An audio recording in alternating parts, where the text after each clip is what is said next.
Hello friends, my name is Umesh Paliwal. I am the co-founder of Analizon.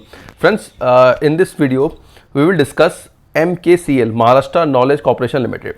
MKCL एक government own company है, तो इसके बारे में स्टडी करेंगे कि ये कंपनी करती क्या है, इसका बिजनेस मॉडल क्या है, ये पैसा कैसे कमा रही, how MKCL is earning money, इसके शेयर होल्डर कौन कौन है, पिछले 5 साल में कैसी ग्रोथ रही है और आज के रेट में इसकी क्या वैल्यूएशन है, सारी चीज़ स्टडी करेंगे. तो let us start this video. जैसे कि आप देख रहे हो, मैंने इनकी वेबसाइट खोल ली है mkcl.org. ये इनकी वेबसाइट है.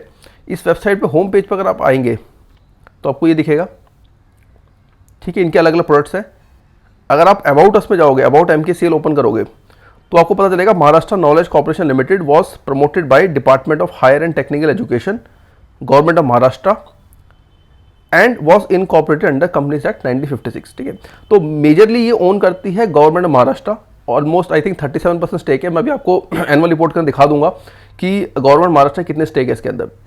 और बहुत सारी यूनिवर्सिटीज़ हैं जिनके पास इस कंपनी के स्टेक्स हैं. तो मोस्टली हम कह सकते हैं कि जो गवर्नमेंट ऑफ महाराष्ट्र है वो प्लस इनके जो अलग अलग यूनिवर्सिटीज़ हैं ऑल ओवर इंडिया के अंदर, उनके पास इनके शेयर्स हैं. तो मोस्टली ओन करती है गवर्नमेंट. अब होम पेज पर आए थे अगेन.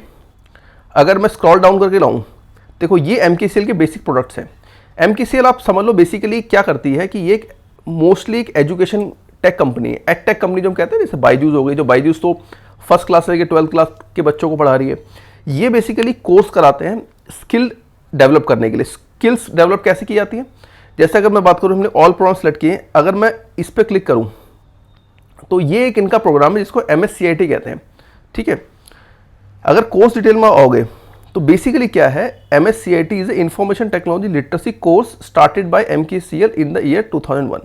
तो ये एक इंफॉर्मेशन टेक्नोलॉजी, जैसे कि आप आज की डेट में पता है कि without IT you can not imagine a life. अगर आप किसी भी कंपनी के अंदर काम कर रहे हो, अगर आपको IT के अंदर काम करना नहीं आता तो आप उस कंपनी के अंदर काम नहीं कर पाओगे. तो दैट मीन्स आपके पास बेसिक स्किल जो है IT की वो होनी जरूरी है. बाकी आप काम कोई और करो, चाहे मैं फाइनेंस की बात करूं, चाहे मैं IT की बात करूं, चाहे मैं मार्केटिंग की बात करूं, किसी चीज़ की अगर बात करें तो बेसिक नॉलेज जो है ना वो IT की होनी चाहिए.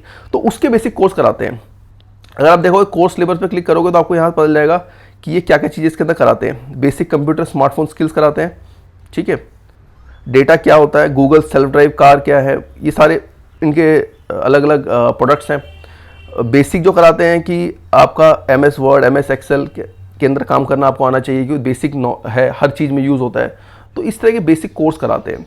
तो this is one way of getting the revenue. अगर मैं फीस की बात करूँ, फीस पे आप क्लिक करोगे तो जैसा अभी मार्च 2022 का जो बैच चल रहा है, मेट्रोपॉलिटन MMRD रीजन के अंदर अगर आप कैंडिडेट अगर MMRD रीजन के अंदर है तो सिंगल इंस्टॉल में 5,000, 2 इंस्टॉलमेंट में 5,200 रुपये. तो ये इनकी फीस है. नॉमिनल फीस पे आप इन कोर्सेज को ऑनलाइन कर सकते हो. तो this is the way through which they are earning revenue. अब अगर मैं सेकंड बात करूँ डिजिटल यूनिवर्सिटी की, an integrated e-governance solution for university and college. जैसे आपको पता है, इस पर आप क्लिक करोगे, इसके बारे में आपको इन्फॉर्मेशन मिल जाएगी ये कंपनी डिजिटली कैसे काम कर रही है. डिजिटल यूनिवर्सिटी बनाने का मतलब ये है कि जैसे आपने देखा होगा पहले क्या होता था कि जब भी आपको कॉलेज यूनिवर्सिटी के अंदर एडमिशन लेना होता था तो हमें फिजिकली यूनिवर्सिटीज़ के अंदर जाना पड़ता था, फिजिकली कॉलेजेस के अंदर जाना पड़ता था, फॉर्म भरने पड़ते थे, एडमिशन प्रोसेस होता था, उसके थ्रू हमें जाना पड़ता था. हमारे सारे के सारे एग्जाम जो होते थे ऑफलाइन होते थे.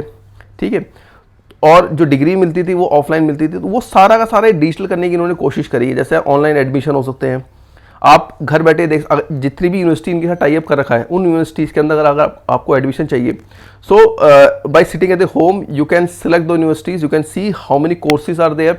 आप वहाँ पे कोर्सेज ऑनलाइन अप्लाई कर सकते हो, देख सकते हो किस कॉलेज के अंदर आपको एडमिशन मिल रहा है. फाइनली जिस कॉलेज के अंदर आप एडमिशन मिलता है उस कॉलेज में जाके आप एडमिशन ले सकते हो. तो वो सारी चीज़ें इनरोलमेंट से लेके एंड तक जो प्रोसेस होती है वो डिजिटल यूनिवर्सिटी के थ्रू ये प्रोवाइड कराते हैं. तो आप देखोगे 7237 are the total institution that are under this digital university. 22 universities are there in India in 3 states which are affiliated with digital universities, right? So this is another way of earning money. तो 2 product की बात कर ली. तीसरा है Liberia. ये इनका एक library का सॉफ्टवेयर है. जैसा कि आपको पता है कि पहले लाइब्रेरी जो हम कॉलेज के अंदर यूज़ करते थे उसमें क्या होता था कि हम लाइब्रेरी जाते थे और एक लाइब्रेरियन होता है, लाइब्रेरियन को बोलते हैं सर ये किताब हमको चाहिए, फिर वो पूरे पूरे लाइब्रेरी में ढूंढता था ये किताब अवेलेबल है या नहीं है। तो वो कुछ भी डिजिटल ही नहीं था। आज की डेट में वो हर चीज़ डिजिटल है कि किसको अलॉट हुई, कौन सी किताब शेल्फ के अंदर अवेलेबल है नहीं है। आजकल RFID कोड्स आते हैं, उस कोड्स के थ्रू ये सारा का सारा लाइब्रेरी का जो सॉफ्टवेयर है उसको मेंटेन करते हैं। तो ये लाइब्रेरी के सॉफ्टवेयर प्रोवाइड कराते हैं यूनिवर्सिटीज़ को, कॉलेजेस को। ये इनका ट्रेंडिंग प्लेटफॉर्म है। जैसे आपने देखा होगा कि जो मेनली जो काम करते हैं वो शुगर इंडस्ट्री और एजुकेशन इंडस्ट्री के काम करते हैं। जो शुगर इंडस्ट्री के टेंडर मार्केट के अंदर खोले जाते हैं, तो उन टेंडर को आप इनके थ्रू अप्लाई कर सकते हो, ठीक है। और आप देखोगे मास्टरिंग सीरीज, अगर हम इसको ओपन करके देखें क्या है बेसिकली, ये देखो ये अलग अलग कोर्स है। मास्टरिंग गेट, ठीक है, अगर आप वो गेट का एग्जाम दे रहे हो तो उसके यहाँ पे आप कोर्स कर सकते हो। मास्टरिंग IBPS जो बैंक का है, मास्टरिंग पुलिस भारतीय यानी पुलिस का अगर आपको एग्जाम दे रहे हो, IBPS के अंदर क्लर्क का एग्जाम दे रहे हो, PO का, TET, MPSC, CTET, computer typing, data entry, तो ये अलग अलग कोर्सेज हैं। जैसे आपको पता है कि ये अलग अलग कोर्सेज के थ्रू आप जॉब्स ले सकते हो इंडिया के अंदर। So basically these courses are also available under MKCL, ठीक है। तो इस तरह से आप देखोगे वन बाय वन इनके पास बहुत सारे प्रोडक्ट्स हैं मार्केट के अंदर जो ये प्रोवाइड कराते हैं, ठीक है। तो इन्हीं के थ्रू इसकी इनकम आती है। अब मैं हमारी वेबसाइट पर चले जाऊंगा, आप डालोगे MKCL अनलिस्टेड शेयर, यहां से ओपन कर लोगे। ओपन करने के बाद आप देखोगे कि पिछले 5 साल में इसकी परफॉर्मेंस कैसे रही है। हालांकि अभी 2022 के रिजल्ट्स भी आ गए हैं, ठीक है, उनमें लगभग 160 करोड़ के आसपास का रेवेन्यू आया है।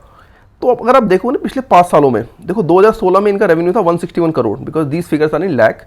तो 161 करोड़ का था, 143, 176, 190 यहाँ इंक्रीज हुआ, लेकिन फिर घटना स्टार्ट हो गया 2020-21 में। तो घटना इसलिए 2020-21 वॉज द कोविड पीरियड।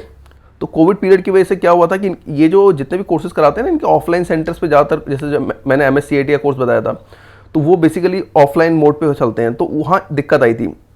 लेकिन अगर 2022 में भी देखोगे तो 2022 के अंदर भी जो इनका रेवेन्यू है लगभग 160 करोड़ का आया है, ठीक है। तो और पैड भी लगभग 37-38 करोड़ का है। तो यानी इसका मतलब 2020 से अगर कंपेयर करोगे या 2019 से कंपेयर करोगे तो हमें कोई ग्रोथ इसके अंदर नजर नहीं आती। मतलब पिछले 3 सालों में ऑलमोस्ट डी ग्रोथ ही हुआ है कंपनी के अंदर। उसका रीज़न ये देखो, अगर आप किसी भी प्राइवेट एजुकेशन टेक्नोलॉजी कंपनी को देखो तो उसकी वैल्यूएशन बहुत ज़्यादा है, लेकिन इसकी वैल्यूएशन इतनी है नहीं। तो उसका रीज़न क्या है? उसका रीज़न ये है कि ये पर्टिकुलर कंपनी जो है ना गवर्नमेंटली ओन्ड है। अभी मैं आपको पहले का शेयर होल्डिंग पैटर्न दिखा देता हूँ। MKCL को 2022 की हमारे पास एनुअल रिपोर्ट आ गई है, इसको ओपन कर लेते हैं। इसके अंदर मैं आपको दिखा देता हूँ इन्होंने कितना रेवेन्यू क्लॉक किया है।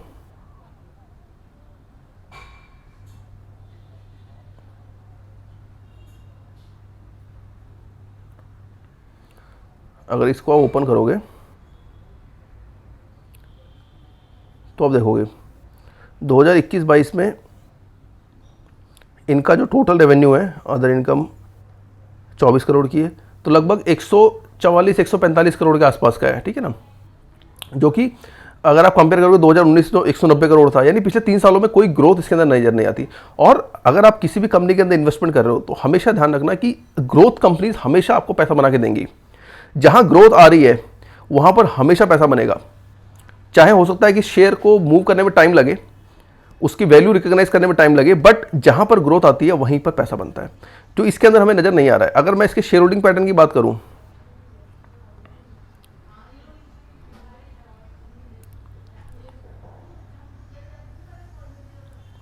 देखो ये शेयर होल्डिंग पैटर्न है इसका।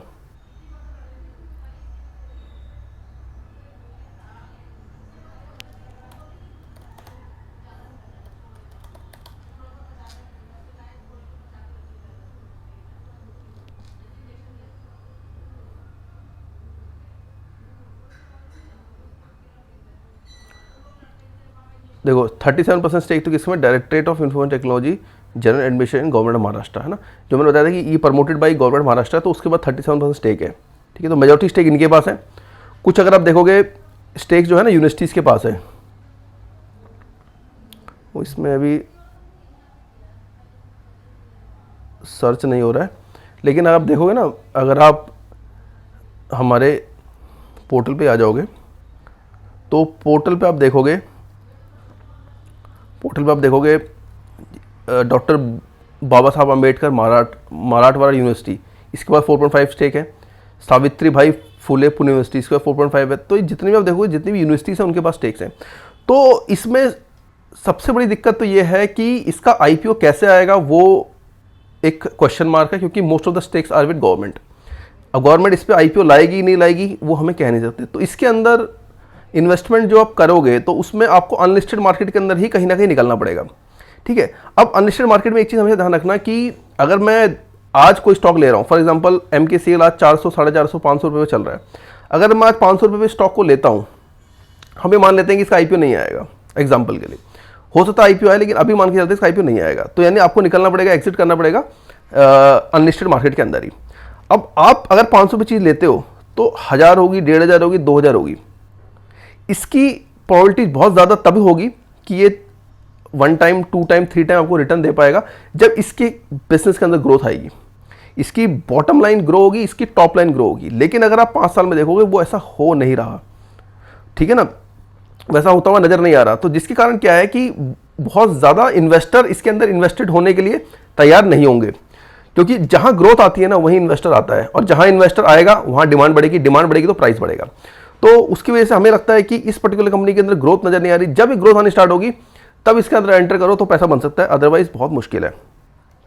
अगर आप इसकी वैल्यूएशन देखो तो वैल्यूएशन 80 लाख शेयर है इसके पास, और अगर आज ये 400 रुपीज़ पे अवेलेबल है तो आप मार्केट कैप देख सकते हो, लगभग 300-350 करोड़ रुपए के आसपास का मार्केट कैपिटलाइजेशन होगा जिस पे कंपनी आपको मिल रही है।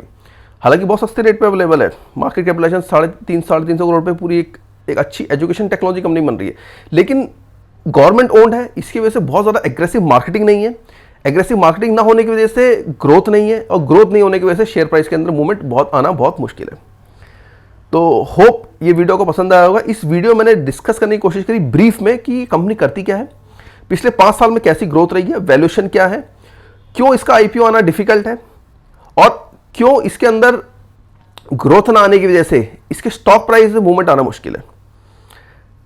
तो अगर आपको वीडियो पसंद आया तो इस वीडियो को लाइक कीजिए, शेयर कीजिए। जो भी अनलिस्टेड मार्केट के अंदर इन्वेस्टमेंट करता है उसके साथ ये वीडियो को शेयर कीजिए, so that they will also get the information about this particular company. Thank you.